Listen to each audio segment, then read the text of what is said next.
a tree. Kissing. Shut up. First comes love, then, damn it, I know this. Hey! We're recording the podcast! Shut up!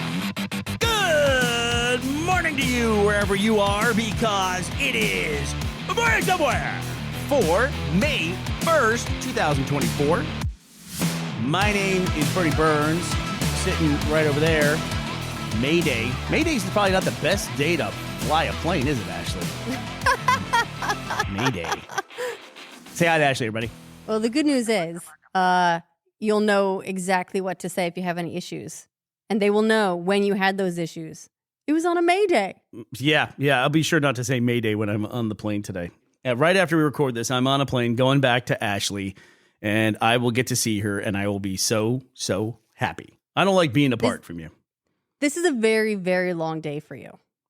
Yeah, let me think about that. Yes, this one's long because this one's overnight. It's weird. When you come from the UK over to the US, you're kind of chasing the sun west. So it actually does turn out to be like a very long day. Like you end up in a 30-hour day or 32-hour day.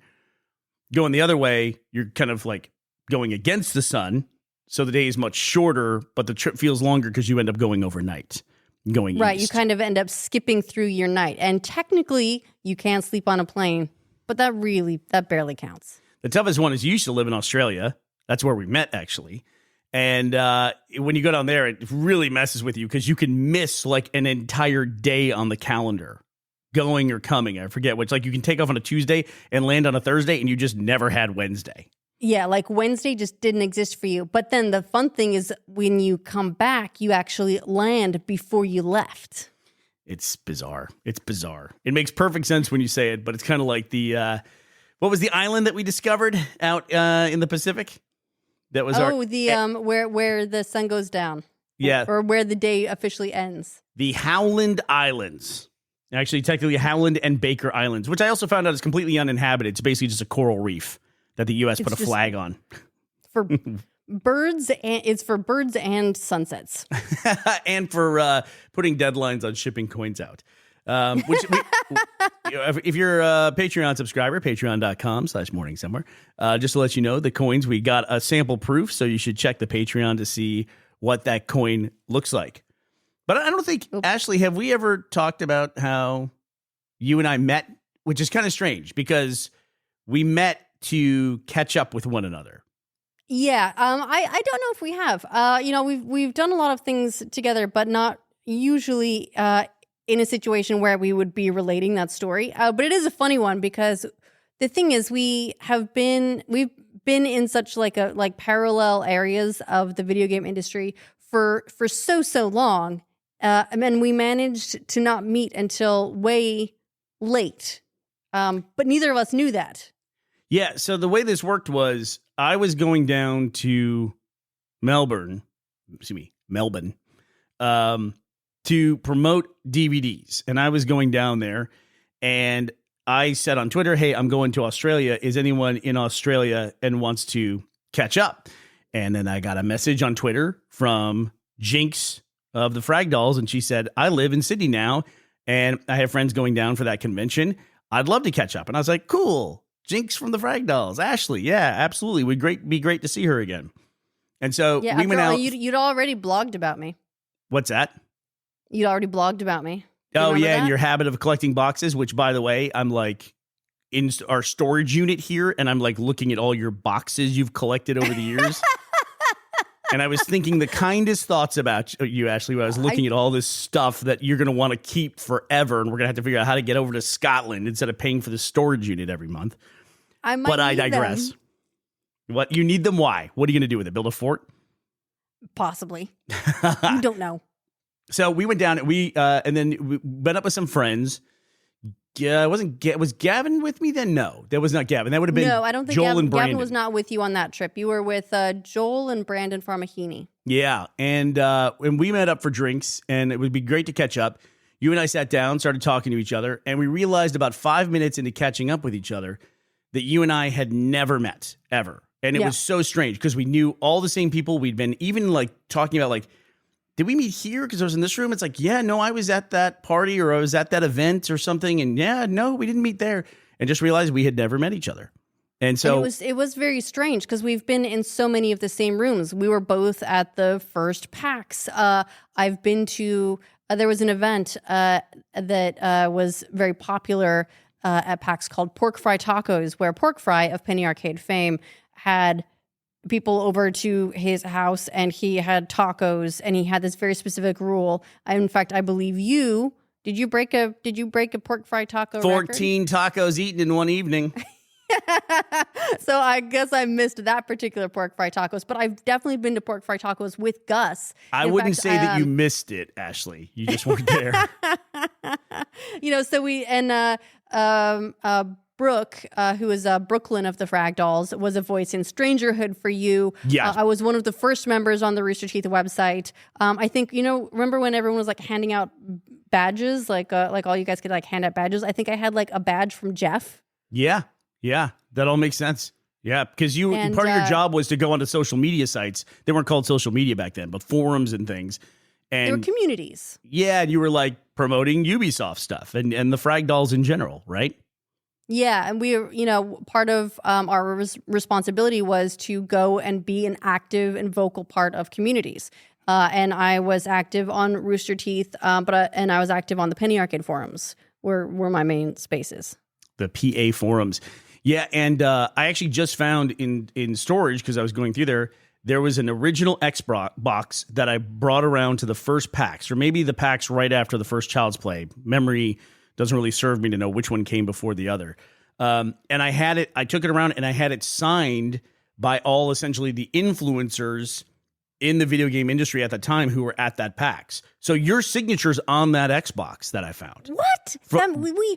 How is that possible, though, if we didn't meet? We must have met. It must have been like maybe somebody else brought it around. Oh, and we could have met, but like didn't know each other, like just in passing or whatever, It's just one of those weird things. And so the weird thing is that then when we got to know each other, it just turned out we had all the same friends, a lot of the same experiences. And so we hit it off right away. And it was very friendly. Like we went out, it was like just to catch up for drinks as friends. And then we went from Melbourne to, I think, Auckland. We were going, because we did 2 conventions while we were down there. And we said we were going to go to Auckland. And at the time, there was a Qantas strike that was going on. And our flights got going back to the U.S. essentially got canceled or delayed while this strike was going on. So we started talking about, well, if we have to be here for an extra week, why don't we just go down to the South Island of New Zealand, because none of us had ever been here, while we're waiting for the strike to end and we can go home. It was basically an excuse for us to go like on an extended little trip while we were all the way down under. Ashley, you got wind of that and you said, I've never been to the South Island. And I thought, okay, well, there's 3 of us, going. So if you want to like tag along and we can go travel and go down to the South Island, let's do that. And then there was like a 4-hour window where Joel and Brandon left because they let for 4 hours, they let some flights go, and they immediately bolted for the airport and got on their plane and went. But I already had these reservations to go down to the South Island. So I thought I'm going to do that, because what also was going on at this point in time is I had just gotten separated from my first wife 2 months earlier, which is important because I needed some time to like decompress and everything like that. But then now suddenly we looked up, and it was just going to be me and Ashley traveling. And we were, when we met for drinks, it was just, friendly drinks and all that. But then all of a sudden it was like a potential where we would be traveling alone. And you had taken time off work already to go do this. And I had to call you and I said, look, I recently just got separated and I'm not really in a place where I feel like I should, be traveling alone with somebody else. And it was really awkward and everything. There was like nothing romantic yet at all or discussed. And here I was, I felt like I was interjecting that now into that, but it was a weird situation where we were suddenly traveling alone. And I always remember this. You instantly said, I totally get it. I understand. Don't worry about it. So I ended up traveling down to the South Island of New Zealand by myself and then went back to the US. But I always remembered how cool you were about that. And you didn't even stress about taking the time off work or anything like that. You were very cool about it. So what was it, like a year later, you suddenly put on Twitter, you were moving back to the US, you were moving to San Francisco. And I was like, And by this point, I was like well out of my relationship. And I thought, I really liked that girl. And the moment you said you were moving to San Francisco, I asked you out. Do you remember, though, there was, you actually came to Sydney one time in between. And that's when you brought one Gavin Free with you.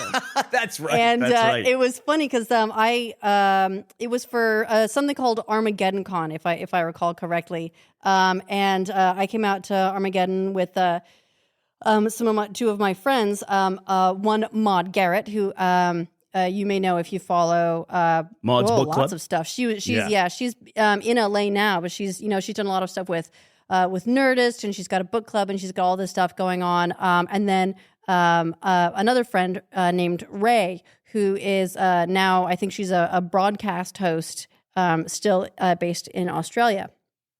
And so I was hanging out with the two of them, and the three of us met up with you and with Gavin. Yep. In Sydney. Yep. We went out for drinks.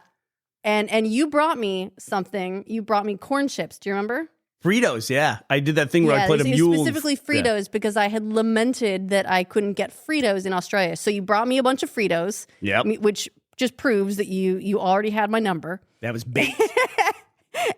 And then we all caught up, and you told me this later, that you kept trying to get Gavin to basically wingman you and take Ray and Maud and just like, I don't know, go show him the bar or something so that you could It was 5 of us all together when we went out that night. And I said to Gavin, because I was like, I remember this girl. I really liked her a lot.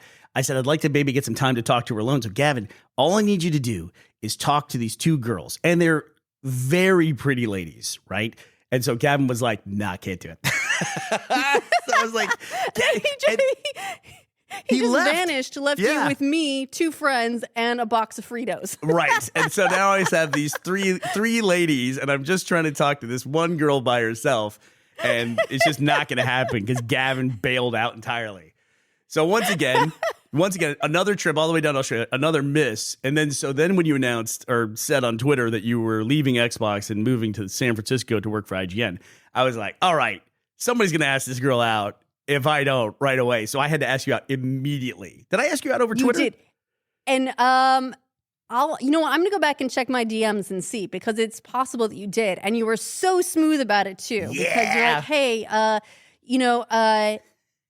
it's really convenient that you're going to be in California, because I could really use a huge favor. You'd be doing me a solid. I need a date to the Emmys.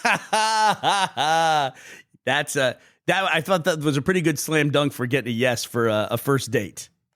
Now, let me ask you this. That was a solid slam dunk. When I asked you that, did you think of it as like, I was obviously had feelings towards you. Did you think it was a date at that point in time, or do you think it was maybe something that could turn into a date? Like a date? I thought it was something that could turn into a date. Okay. And then I did another thing, which I think helped us very long term, is that you had to come down from San Francisco to do it to LA to go to the Emmys. I did something else, which was another investment. I've invested a lot in this relationship that's not even a relationship at this point in time. I got you a separate hotel room because I didn't want there to be any awkwardness or weirdness. Like, if this was a first date, if we were going to like have one hotel room, there's no way. There's just no way. And the implication. Implication, exactly. So I got you your own hotel room, and I told you that like right away, you'll have your own hotel room, and we'll have this date. And we went out and had drinks beforehand, went to the Emmys. It was great. And I'm happy to report at the end of the evening, I got a smooch. You did. And then you got a couple smooches, and then we realized key card didn't work, and I was locked out of my room, and we had to go back down to the lobby to get me a new key card. And you had red lipstick all over your face. You had like this wearing. Like vaudevillian, like I don't know what this was, like roaring 20s makeup that was for the red carpet, I guess. And it was, I could not get that stuff off. I could not get it off my face. And which is impressive considering that it got off of my face and onto yours. That doesn't seem very fair, does it? Like I sat on a park bench with wet paint on it or something like that. It was crazy. With my face. And but it was pretty embarrassing because it was like something out of like 60s sitcom, you know what I mean? And so that was the first time we met. And then we started dating. I didn't feel like being San Francisco to Austin didn't feel like long distance compared to Austin to Sydney. And so, yeah, so we dated, started dating at that point in time. That was what? September was September of 2013. No, 2013. September 2012. 2012, yeah. And then you moved to Austin in 2013. Moved Yes. down. Yeah. And then we got in a U-Haul truck and drove you from San Francisco down to Austin. I remember at that point we'd been dating about a year, and your parents were like, "You're moving to Texas?" They were so worried about you moving to Texas, I remember in particular. It was so funny. Yeah, it's like, but don't worry. Everyone makes Texas-shaped waffles. That's true. That's true. And we have so much, your parents bought us like so much Texas-shaped stuff. I don't know if you've ever been to an airport in Texas, but Texas loves the shape of Texas. And they make cutting boards and stickers and magnets. You can buy anything in the shape of Texas. You can buy a coffee table in the shape of Texas in about 5 minutes in Austin. And your parents just started giving us that stuff. Like, I guess everyone thinks that people in Texas want that Texas shape everywhere, you know? Well, otherwise we might forget what Texas looks like. You know what's funny too is it was not long after I moved that we took a real risk. And do you remember, Bernie, the first content that we ever did together was we sat down and I helped you get an achievement in an Xbox Live arcade game called Flock. Yes, where we herded sheep. Isn't that funny now? We live in a place where we herd sheep, really. Yeah. I was literally out on the front lawn the other day chasing after some sheep that had got out of their pasture. Yeah. In our we were like messaging all the neighbors going, you know, is this your sheep? Is that your sheep? Is this, you know, because they paint the sheep. They put like a dye mark on them and we didn't recognize the dye mark at all. Yeah. So that was fun, but that was a very risky move to take so early in our relationship because that game was an absolute punishment, Bernie. And did you hear the news about that game? What is taking it off the marketplace? It is being delisted from the Xbox store. So I think that what we do is, and that we can do this for Patreon or something, but I think we should sit down and do a 10-year reevaluation of the strength of our relationship in that game. Oh, I like that because then we can see like we should not watch the original series. Maybe we should download it to make sure we can, but we should watch it after we record a new video in that because we can see like how different is our relationship after now 10 years and kids and everything else. Like I'm sure we have to have changed in some way. I would hope so. I'm sure. I know it was actually when we started dating to when you moved down. I know it was slightly less than a year. And do you know why I know that? Why? You remember we had to buy you out of your moving bonus from IGN because you had to repay it. So I had to pay IGN a dowry for Ashley. I mean, it's a normal contract thing. They paid for her to relocate, internationally, and it was a nice relocation bonus. But of course, that's contractually. You have to stay with the company for a certain amount of time, and Ashley did not. She moved down to Austin with this crazy guy who was asking her to move down. Yeah, I feel like I didn't treat IGN quite fairly there, but look at that tall drink of water. How could I wait? How could you possibly wait? But the really crazy, I guess this whole podcast is going to be about how we met in our early relationship, which I'm fine with. The crazy thing about it was when we ran into people and we were dating, neither one of us was very public about it. But so we would just run into people at events and they would see us together and it became evident, like holding hands or whatever, that we were dating. And people were just like, what the fuck? Like, how you two? Like, when did you like? They were confused. Happen? Yeah. I think the most confused person. One of the first ones. Do you remember one of the first ones? I do. Was Major Nelson. Major Nelson. But Larry's one of those guys who I feel like he pays attention. Does that make sense? And so like the moment he saw us together, he's like, what's going on here? What's going on? What, you two? Like, what's happening? So it was funny. That was at a Halo 4 launch event or Halo. Yeah, that was the Halo launch event in, I want to say it was in October. Yeah. October of 2012. It was in Seattle. Halo 4, I guess at that point. Yeah, probably been Halo 4. Would have to be. But we ran into him there and it was just like, he was flabbergasted by that. And we had that reaction over and over again, like from people, because they were like, I never saw you guys like talking or anything like that. It's like, yeah, that's why. Like we somehow managed to not interact with each other over the course of like 10 years of being in all the same rooms. And I think that helped us. Don't you? in a way. Well, I think that we're very lucky we met and actually got acquainted when we did, because otherwise it would have been wrong time, and we might never have. Once you solidify someone in your mind as friend, it can be very hard to change tracks. And by the way, that's never hard for a guy. What you just said, it's never ever difficult for a guy. And I just think we could have so easily just established ourselves as friends, and that's it forever if we had met any other time. Yeah, or if one of us had said something stupid, or over the course of like several conversations, and then you're like, the idiot. You're like, oh yeah, that guy. Yeah, but once you're dating, you kind of have to like work your way through that stuff, Yeah, like there's pictures of you, like you've shown me like some of your photos from events. I'm in none of them, but like there's tons of photos with you and Gus at like house parties and stuff like that. And I'm just like, I just wasn't at that stuff. Yeah, it's so weird. So weird. It's a very big, small world. Well, and that was a really small industry back then. Like I was looking at that Xbox that I took around and had everybody signed, and it might really be every video game influencer in like 2004, 2005, whatever it is. I'll send a photo of it so that we can put it maybe as the thumbnail. And it's just that'd be great. It's wild. We might even have to explain like some of the names on there. For people like Gabe and Tycho are on it, of course. Because it was their convention. All the Frag Dolls are on it. We'll look at it and see if we can identify some of the names. I mean, Major Nelson might be on it as well, because he would have been at one of those conventions and I would have stopped him and got his signature on it. The idea was I was going to take this Xbox and then auction it off at Child's Play later in the year. But for whatever reason, we didn't go to Child's Play that year or something, and it fell through. And I just ended up saying, oh, you know what? I just want to keep this thing now because I like the sentimentality of it. And then I was always very poor about doing those things on my own behalf. I signed like who knows how many DVDs, but it always bothers me. I don't have a signed like season 1 DVD from the entire cast, and that's just something I never thought to do that for myself. And now I wish I had that, I can get it, but why didn't I ever do that before? Sure.